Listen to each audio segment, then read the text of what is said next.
You might think Vladimir Putin's biggest fear is NATO tanks rolling across the Russian border. He certainly wants you to think that, constantly warning his people that the West is lurking, ready to destroy Russia. But there are things Putin fears more than NATO, things he can't nuke, invade, or crush with an army. Today, we're diving into the real nightmares haunting the Kremlin, and they are much closer to home. These are the things that keep Putin awake at night, including the one event he dreads more than anything else. Let's start close to home, really close. We're talking about threats from inside Russia itself. While Vladimir Putin loves to warn about attacks from the West, he knows that throughout Russian history, it's internal uprisings, not outside invasions, that have brought the country's rulers to their knees. And for a man who clings to power above all else, that is a threat Putin cannot ignore. In fact, for nearly a quarter of a century, he has spent his career trying to prevent that fate. The warning signs were clear during the 2011-2012 protests, when tens of thousands of Russians flooded the streets of Moscow after parliamentary elections were widely believed to be rigged. Independent watchdog Golos documented countless election violations, including ballot stuffing, coerced voting, and manipulated counts, sparking outrage across the country. At the peak of the demonstrations, tens of thousands of protesters gathered at Bolotnaya Square, braving the bitter wind conditions to demand free and fair elections. The Kremlin reacted with immediate alarm.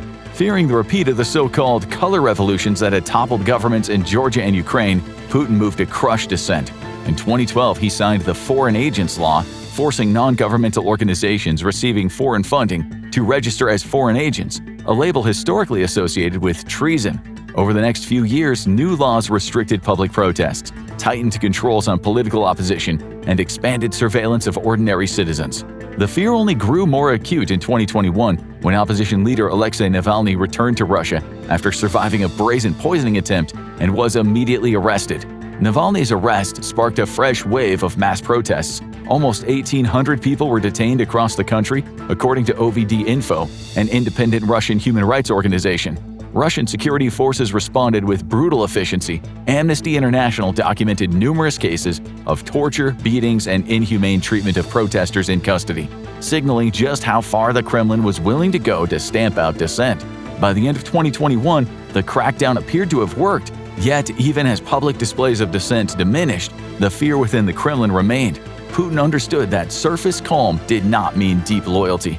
Russian history offers sobering reminders of that fact.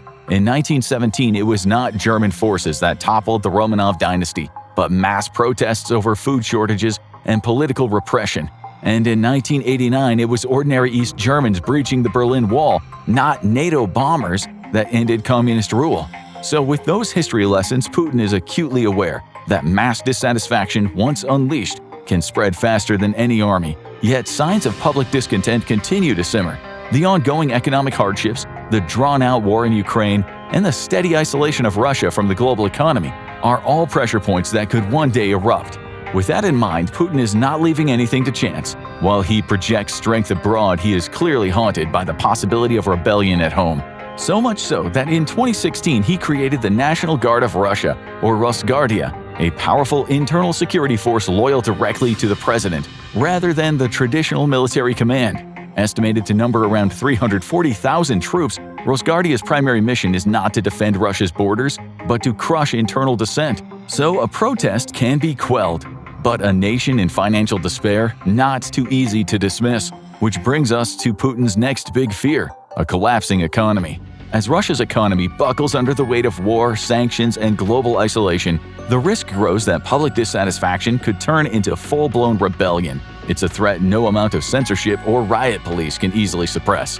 When Putin ordered Russian forces into Ukraine in early 2022, he gambled that Western unity would quickly crumble and sanctions would prove toothless. Instead, the invasion triggered an economic backlash unlike anything Russia had faced since the collapse of the Soviet Union. And as the full weight of international sanctions set in, it became clear that economic instability posed one of the greatest threats to Putin's grip on power. Almost overnight, Russia's financial system was thrown into chaos. In February 2022, the United States, the European Union, the United Kingdom, and several other nations froze roughly $300 billion of Russia's central bank reserves. It crippled Moscow's ability to stabilize the ruble. The Russian currency immediately plummeted, falling from 75 rubles per US dollar to nearly 140 rubles in a matter of weeks. before partial capital controls temporarily halted the collapse. Western sanctions targeted not only banking, but also critical industries like energy, aviation, and technology. According to the International Monetary Fund, Russia's economy contracted by 3.4% in 2022, far less than originally forecast. But the underlying numbers told a darker story. Industrial production, especially in high-tech sectors reliant on Western components, collapsed. Car production in Russia dropped by an astonishing 67% in 2022, returning to levels last seen in the early 1990s.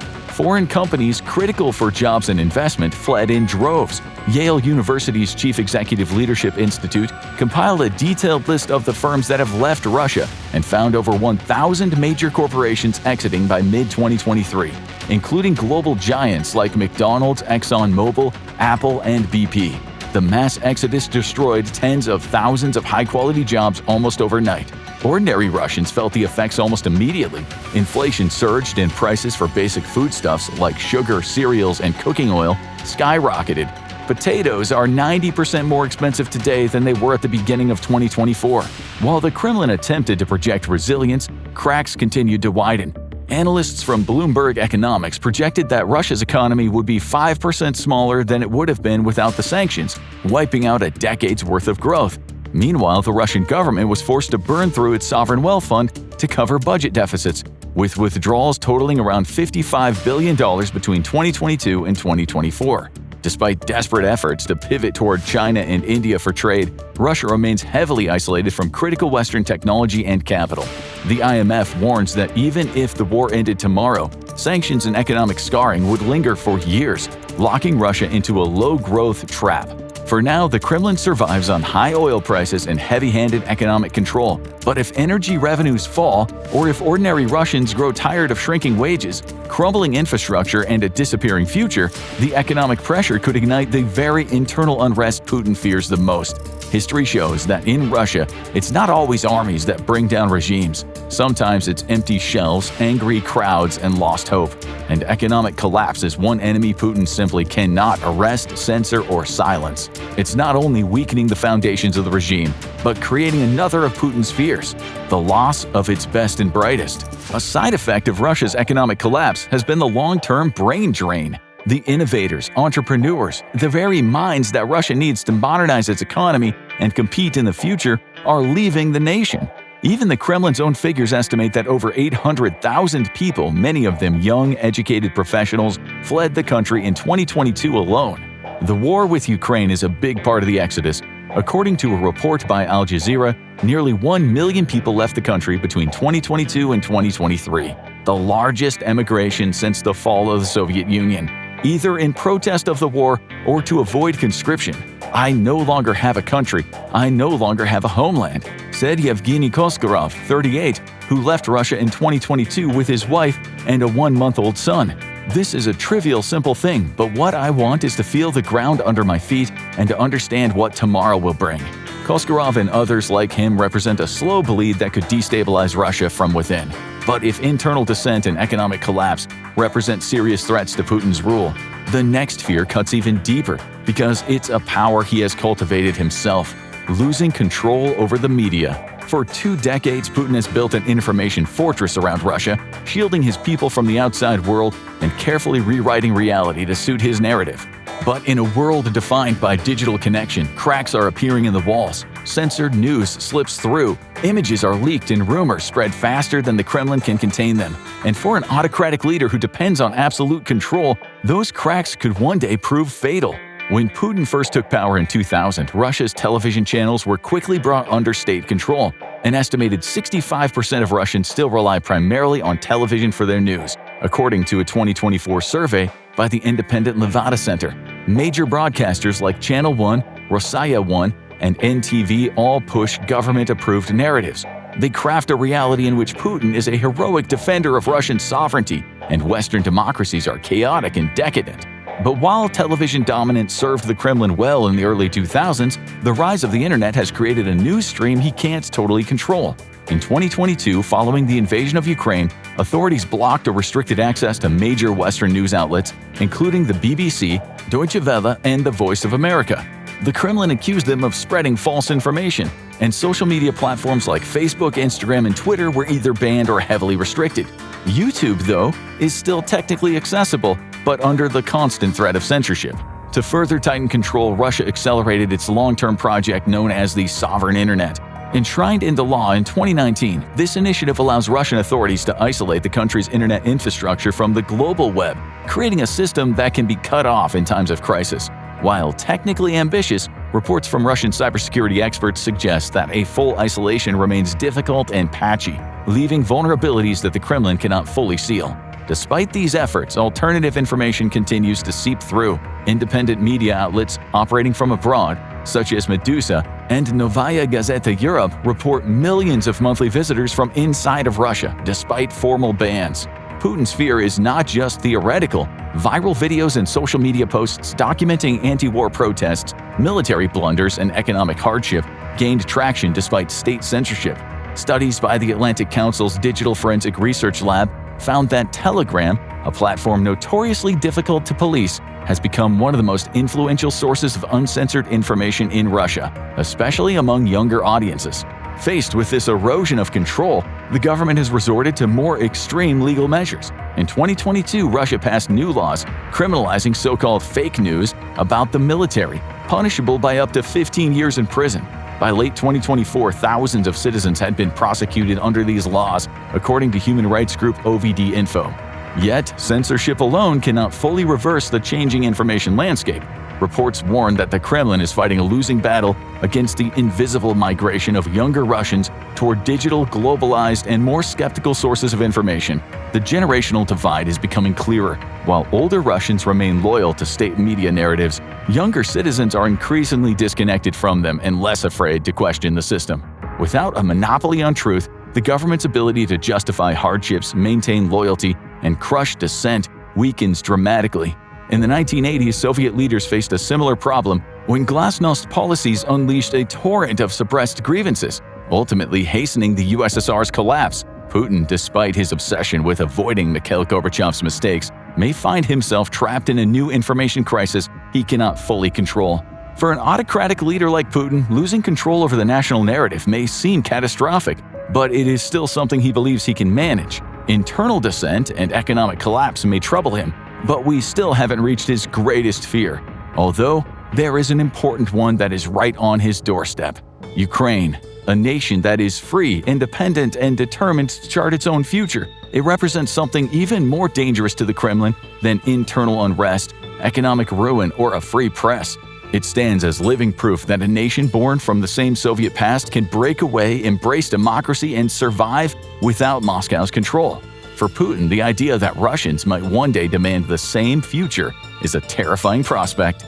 From the very beginning, Ukraine's pivot toward the West has been perceived by Moscow as a personal and ideological defeat. In 2004 to 2005, the Orange Revolution, sparked by massive protests over a rigged presidential election, toppled the Kremlin's favored candidate, Viktor Yanukovych. Over 1 million Ukrainians took to the streets of Kyiv, braving freezing conditions and government crackdowns to demand fair elections and democratic reforms. Events repeated with even greater force in 2014 during the Euromaidan protests, after Yanukovych, then Ukraine's president, abandoned plans for closer ties with the European Union. Under heavy Russian pressure, hundreds of thousands of Ukrainians occupied central Kyiv. The protests ended with Yanukovych fleeing the country and a pro-European government taking power. Putin responded by annexing Crimea and fueling a brutal proxy war in eastern Ukraine, aiming to destabilize and punish the new government. Yet despite Russian aggression, Ukraine continued to pursue reforms. Between 2014 and 2021, Ukraine restructured its military, decentralized its government, and implemented sweeping economic changes to align more closely with the European Union. The stakes have been raised even higher by Ukraine's ongoing military resilience. After blunting Russia's initial invasion and reclaiming thousands of miles of territory in Kharkiv and Kherson in 2022, Ukraine has continued to resist against enormous odds. Despite relentless missile attacks, drone strikes, and renewed Russian offensives through 2023 and into 2024, Ukrainian forces have held firm. They defended key cities like Kherson and Kharkiv, launching new counteroffensives along the Eastern Front. Years of NATO-backed training, modernized tactics, and a steady flow of Western equipment have transformed Ukraine's military into a battle-hardened force. The myth of Russian military invincibility, once central to Putin's image, has been shattered. In 2025, Ukraine remains unbroken, and every day it defies Russia, it deals another blow to the Kremlin's crumbling narrative of dominance. Putin's own words betray his fear. In a now infamous 2021 essay, he argued that Ukrainians and Russians are one people, and that Ukrainian sovereignty is an artificial construct created by foreign powers. Yet the overwhelming resistance of ordinary Ukrainians to Russian occupation shows that his claim is fiction. Ukraine has, through blood and sacrifice, forged a distinct identity, one that rejects dictatorship and embraces the democratic path. It's not just about Ukraine's borders, it's about survival. Every democratic success in Kyiv sends a ripple of dangerous hope across the Russian Federation, a reminder that authoritarianism is not destiny and that there is, in fact, another way. For Putin, the sight of Ukraine thriving without Moscow's control would be a humiliation. But behind that fear lies something even darker, something more personal, a fear that cuts deeper than geopolitics or lost influence. Because if Ukraine succeeds, it'll not just expose the failures of its system, it'll destroy the myth of Putin himself. And that is the one thing Vladimir Putin fears more than war with NATO, the collapse of his legacy and the ruthless judgment of history. For all the tanks, armies, and nuclear weapons that Putin commands, his deepest, most personal fear is something no army can fight. It is not external invasion, it is not economic collapse, it's not even a revolution. It is the fear of becoming irrelevant, forgotten, abandoned, or worse, remembered as the man who destroyed what he once claimed to save. At the heart of Putin's rule lies an obsession with legacy. He spent his entire presidency weaving a grand narrative in which he alone restored Russia's pride after the humiliations of the 1990s. In tightly controlled state media, he's portrayed as the savior who rescued the country from chaos, rebuilt its military, and reasserted its rightful place on the world stage. Every staged speech, every military parade, every historical reference to the glories of the Tsars and Soviet victories is part of the myth-building. But behind this polished image lies deep insecurity. Analysts like Fiona Hill, former senior director for European and Russian affairs at the National Security Council, note that Putin is acutely aware of how quickly Russian leaders can fall.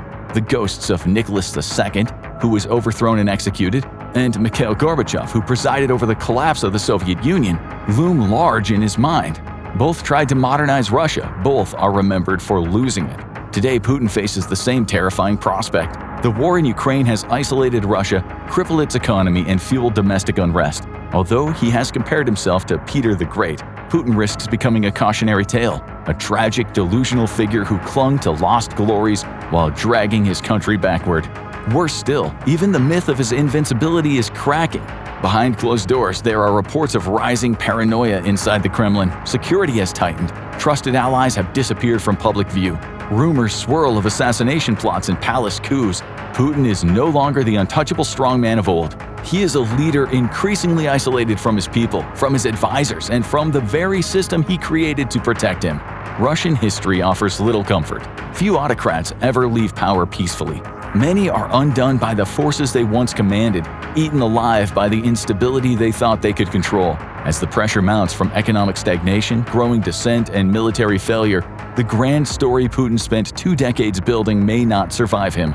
In the end, Putin's greatest fear is not NATO expansion, not democratic revolutions, not even an armed uprising. It is the verdict of history. It's the loss of the myth he built, the one where he saved Russia, and the horrifying realization that when the history books are finally written, he might be remembered not as a strongman, but as the architect of his own downfall. Now go check out Insane Ways Vladimir Putin Survived Assassination Attempts, or click on this video instead.